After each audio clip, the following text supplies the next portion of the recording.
In this chapter, we're going to be looking at participation, campaigns, and elections. We'll start with political participation, and this includes a wide range of activities, and can include, but is definitely not limited to, things such as voting, attending campaign events, rallies, and fundraisers, contributing money to campaigns, candidates, and parties, contacting elected officials, working on behalf of candidates and campaigns, canvassing voters, displaying signs, signing political petitions, protests, demonstrations, and strikes, publicly expressing support for or opposition to candidates to campaign on social media, and organizing campaign events. So that's just some of the many ways that we look at political participation. Some more specific ones, we look at things such as riots and protests. And we have to remember, for much of American history, fewer Americans exercised their right to vote than participated in urban riots and rural uprisings. Why? Because for much of American history, most people couldn't vote. Voting was often limited to white male landowning citizens. Now, we do have a couple different types of riots and protests. We have what's called an insurrection. This is what some claim the events of January 6th was an insurrection. What an insurrection is a violent attack on government, the act of revolting against civic authority or an established government. And now most Americans reject the idea of rioting or other violence for political ends. So then we have what's called protest, and by that we mean peaceful protests.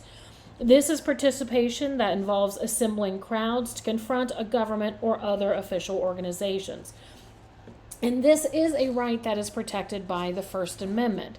And it is generally recognized as a legitimate and important form of political activity. Then we look at participation in elections. Voting is the most common form of participation in politics. In fact, 75% of Americans state that voting makes one a good citizen.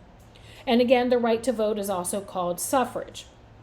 And then voter turnout is the percentage of eligible individuals who actually do go out and vote. So suffrage is the right to vote. Voter turnout is how many people actually did go out and vote.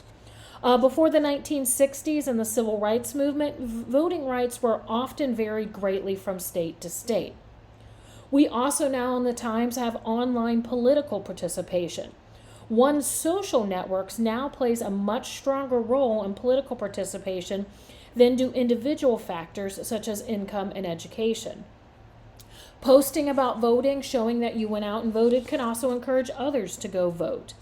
And so social media makes possible these tiny acts of political participation, and it makes it so it can be an easy way to get involved. And they've actually come up with the term clicktivism. And what this is, it's a form of participation that requires little effort and may not convert to offline acts of participation in politics. So an example of this: it's easy to go on Facebook and click or share and like something. However, it might not, the reaction might not be you actually go out and physically do something. However, others say that this could be a building block for sustained participation in politics. All right, so some other factors in participation. And these are some factors we've looked at before and seeing their effect on other elements of the government. So first is socioeconomic status. What we see is Americans with some college or a college degree, more income in professional occupations, which those together are called socioeconomic status, tend to participate much more in politics than those with less education and less income. 78% of people with a bachelor's degree voted, compared to 56% with a high school degree. 81% of people from what's considered high income, meaning making between $100,000 and $150,000 a year, voted. And those whose income was between $30,000 and $40,000 a year, 64% voted. Age, as we've already discussed, is a factor, and we've already stated that older people have much higher rates of participation. In the 2020 elections, those who were 65 and older had the highest turnout, and 74% of them voted. The second highest were those were from 35 to 64, and that was 69% voted. In midterm elections, youth turnout has historically been very low. For example, in 2014, it was only 20%, and in 2018, it did increase, but it was still only 36%. Race and ethnicity also plays a factor in political participations. Members of racial and ethnic minority groups are more likely to vote Democratic. When we look at black voters, we look at the history of this group was not able to vote and often face being blocked from voting and discrimination. Eventually, because they tend to vote largely as a cohesive bloc, black voters began to wield considerable political power, and we saw the number of black elected officials grew significantly. However, we have to remember racial segregation remains a fact of life in the United States, along with proportionally higher rates of poverty among black voters. Then we have white voters. These are non-Hispanic white people, and they turn out to vote. In fact, in 2020, they accounted for 7 of every 10 voters. Now, this is a very diverse group. As a whole, the majority tend to vote Republican. However, the majority of the group with a college degree tend to support Democrat candidates, and they do turn out to vote in higher rates. Those with a degree are more likely to, without a degree, are more likely to support Republicans. Then we look at Latino voters. 95% of Latinos identify as racially white, but are separate ethnic identity. In this group, we see relatively low levels of political participation. In the 2020 presidential election, 54% of Latinos voted, compared to 71% of non-Hispanic white people. And then we look at Asian American voters. This group roughly makes up about 6% of the total population. They have have education and income levels that are closer to those of non-Hispanic white people, but they are less likely to participate. In Asian American voters, there is no one national group that dominates among this population. And then gender. We've already discussed gender a bit. Both males and females tend to register to vote about the same, but women are more likely to turn out to vote. And we've already previously discussed this gender gap. Women tend to vote more Democratic and men more Republican. However, non-Hispanic white women with lower education and income tend to vote more Republican. And then religion. Religion, again, can provide some infrastructure for political participation. Your textbook talks about how historically black churches were often a place where black voters could find a safe place to, gather politically and possibly even to vote. And we have to look at this, right? Unequal participation has consequences. Elected officials respond more to the preferences of voters than non-voters, confirming long-held assumptions that affluent, more educated, and older citizens have more voice in politics and public policy. All right, so regulating elections and regulating voting.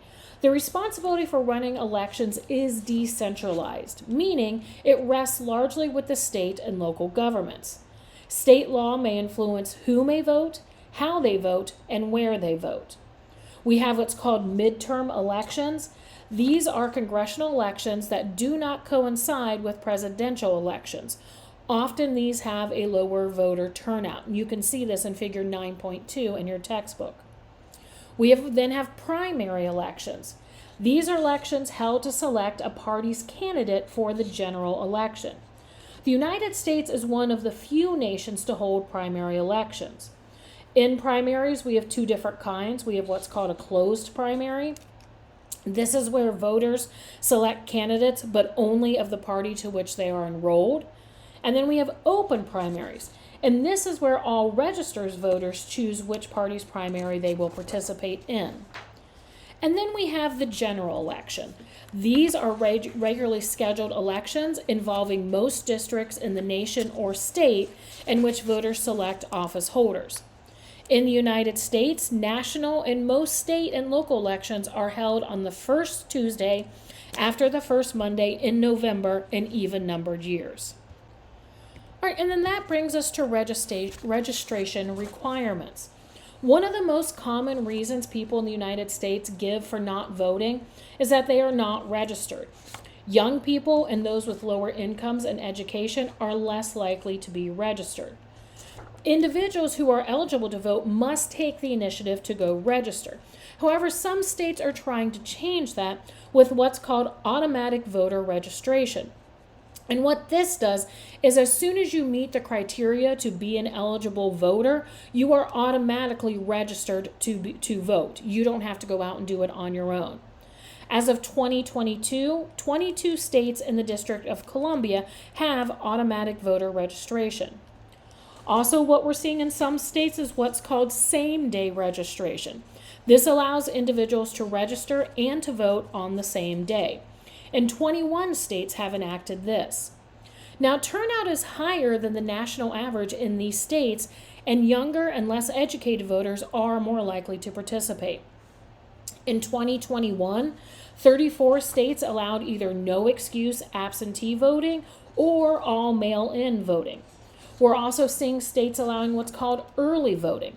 This is an option to cast a vote at a polling place or by mail before the election officially takes place. In 2020, almost 2/3 of votes cast were cast early. In 2021, 44 states allowed early voting. Now, some claim that these have led to more voter fraud. However, there has been no evidence of this. What we're seeing is some areas have passed stricter laws limiting voter options. And this actually usually affects minorities and lower economic class voters more than the general population. Also, we have voter identification requirements. Another barrier to voting is the requirement that voters must provide proof of identity. Requiring it has reduced turnout rates, especially for racial and ethnic minorities and people with low income or disabilities. Now, 3 in 4 Americans favor government photo identification to vote. However, an innovative study from Texas finds that these laws are more likely to prevent Black and Latinos from voting. So there's more implications to this. When you just think, oh, it might not be a big deal just to have an ID, for many people it really is and can limit their ability to vote. Then we have the ballot itself. State and county governments are responsible for this, and as we've seen in the past, there have been some issues. To address this, in 2003, Congress adopted the Help America Vote Act, or HAVA, which requires the states to use computerized voter registration databases. This then has also opened up some fears about the vulnerability of computer systems. We all remember from the elections that there were the claims, there was evidence that Russia tried to hack the systems. However, it wasn't successful. There's no evidence that any ballots were changed or any fraud was found. All right, presidential elections. Now, presidential elections follow unique rules because they are the only public officials elected by all American voters. So how do we start? We start with primaries and caucuses. And this is how the major parties start the process of selecting their presidential candidates. These are run by state and local governments with a secret ballot. And they begin in January, February, and end in June. Now, states want to be one of the early ones. Why? Because the early results can help candidates gain momentum, right? This is part of what we talked about before, that, as a candidate gets more popular or more attention, people may tend to go ahead and side with that candidate because they think they're going to win. So what happens is what's called front loading. And this is where states want to move up their primary so their citizens get a vote earlier and they see it as their citizens having more say in which candidates are chosen. The result of each state's primary election or caucus determines how its delegates will vote at their party's national convention. When we say a delegate is a representative to the national party conventions who votes according to the preferences of voters in caucus and primary elections. So that brings us to our party conventions. This is where the party votes for and announces who their candidates are. This also is where they establish the party platform, or the party document. This is written at the National Convention, and it contains a party philosophy, principles, and positions on issues. This also allows the party to showcase its candidates. Presidential candidates elect who their vice president is going to be, or select who their vice president is going to be shortly before or at the convention. And then this brings us to the discussion of the Electoral College. Presidential electors from each state, these are presidential electors from each state who meet after the general election to cast ballots for president and vice president. Now, no other country in the world uses an electoral college. Electors are allocated to each state based on the size of its congressional delegation.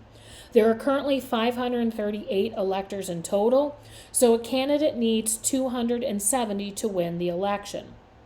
The Electoral College, like the U.S. Senate, is biased against large population states and overrepresents small population states. The winner might not have the most popular votes from the people, particularly because the Electoral College is winner take all in almost all states. There's only 2 with exceptions. So if somebody wins that state, they win all of the electorates from that state. So the winner awards all its electors to the candidate who receives the most votes in their state. Now, 4 times in the past, the winner of the Electoral College did not win the popular vote. The most recent was in 2016, where Trump won the Electoral College, but Hillary Clinton had almost more than 3 million more votes nationwide. So this has led to some questioning of, does the Electoral College still work, or is it outdated and needs revamped? Is it really making 1 vote per person? All right, and then we have election campaigns. What's a campaign? It's an effort by political candidates and their supporters to win the backing of donors, political activists, and voters in their quest for political office. Some important key factors are consultants and volunteers. What we see these have formal organization, and campaign managers are critical to a campaign. Virtually all serious contenders for national and statewide office retain the services of professional campaign consultants. These consultants offer candidates with the expertise necessary to craft campaign messages, conduct opinion polls, produce TV and social media ads, organize direct mail campaigns, open field offices, and make use of information about their constituents. Also, a critical factor is fundraising. Modern high-profile campaigns require a great deal of money. Campaigns spend a high amount of time raising the necessary funds that comes from at least 7 possible sources, including individuals, PACs, super PACs, 527 committees, the candidate's own money, public funding, and dark money groups. And so to save us some time, you can look at Table 9.1 for the full list of these and information about each of them. All right, then we have to look at campaign strategies. And there are 2 main types of campaign strategies. We have what's called grassroots campaigning and mass media campaigning. So grassroots campaigning, these are campaigns that operate more at the local level, using face-to-face communication to generate interest and momentum by citizens. Often this is very labor intensive. And then we have mass media campaigning. This is a campaign where the media it's media driven and very money intensive, meaning it's very expensive. We see this in statewide, some congressional, and presidential elections. And then the media. The media is a very important tool, especially when we look at mass media campaigning. The media we've largely already discussed this and their influence. So for this part, we're just going to focus on what's called negative campaigning. Now, what we see is many voters say they reject this negative campaigning. So basically, you're running, instead of saying things about you, you're saying negative things about the person you're running against. And many voters say they don't like it. However, negative ads can benefit voters more than positive ones in some cases. Why? They are more likely to address important policy differences and to provide supporting evidence for this. We also have what's called micro-targeting. What is micro-targeting? This is a campaign strategy that uses data and demographics to identify the interests of small groups of like-minded individuals and then deliver tailored ads or messages designed to influence their voting behavior. And I like the example from our textbook. Their example was, the suburban soccer mom would get very different ads than those targeting the cowboy dads. And then we also have what's called mobilization. This is the process by which large numbers of people are organized for a political activity. And what we see is face-to-face interaction with a canvasser greatly increase the chances that the person would then go to the polls. So having that face-to-face interaction was very important for an election campaign. All right, so then how do the voters decide? Again, we have largely discussed this before in previous chapters. Again, we have partisan loyalty. This is that sense of identification with the Democratic or Republican Party, predisposing them to favor their party's candidate and oppose those of other parties. Partisanship is the most reliable indicator of which candidate people will vote for. If they identify as Republican, they will most likely vote for the Republican candidate. And it's the same for the Democrats. If the voter identifies as Democrat, they are more likely to vote for the Democratic candidate. We also see issues and policy preferences have an influence on voters. So a voter may vote for the candidate whose position on any given issue they believe to be closest to their own. They may vote for that one, saying, well, I feel strongly about this issue. This candidate also feels this way, so I'm going to vote for them. Also, sometimes they may vote for the one they believe has the best experience. Also, what's interesting is the condition of the economy, at the time of the election actually has a large impact on votes. So the candidates often have no control over the economy. However, if voters are satisfied with their economic position, they tend to vote for the party in power. If they are unsatisfied with their economic position, they will tend to vote for the other party, the party who is not in power. Why? Because they're hoping a change in who's running the government will also change their economic position. And then the candidates themselves, right? The candidates' characteristics. This includes the candidate's personal attributes such as race, ethnicity, religion, gender, geography, and socioeconomic background. Voters may be proud to see someone similar to themselves in a position of leadership and then tend to vote for somebody who shares one of these personal attributes. Other key qualities that have come up in looking at candidates in the past few decades have included authenticity, decisiveness, honesty, and integrity. And then our chapter is going to end where they do kind of a case study looking at the 2022 national elections. And here you can read this on your own. And so what we're going to see is the text reviews the events of the 2022 national elections, which was a non-presidential election year, and they examine President Biden's first 2 years in office. Then it will discuss policy issues that were important to voters in 2022, analyze the results of the 2022 election. Then our textbook reflects on what these might implicate for the 2024 presidential contest, because this book came out before those elections. Obviously, we now know what those results are. So what I want you to do with this section is do read it and look at how they're analyzing the 2022 national elections to possibly predict what was going to happen in the 2024 elections. And then I want you to look at and see, especially at the very end of the chapter, they make a claim about Republicans and those in the Republicans Party. And I want you to think about, and I believe I asked you to talk about this in your discussion board, or maybe it's in the quiz. It's in one of them. Where were these predictions correct or not? And these are specifically, they make predictions about the Republican Party and where they think it's going in 2024. And so with that, we will conclude this chapter.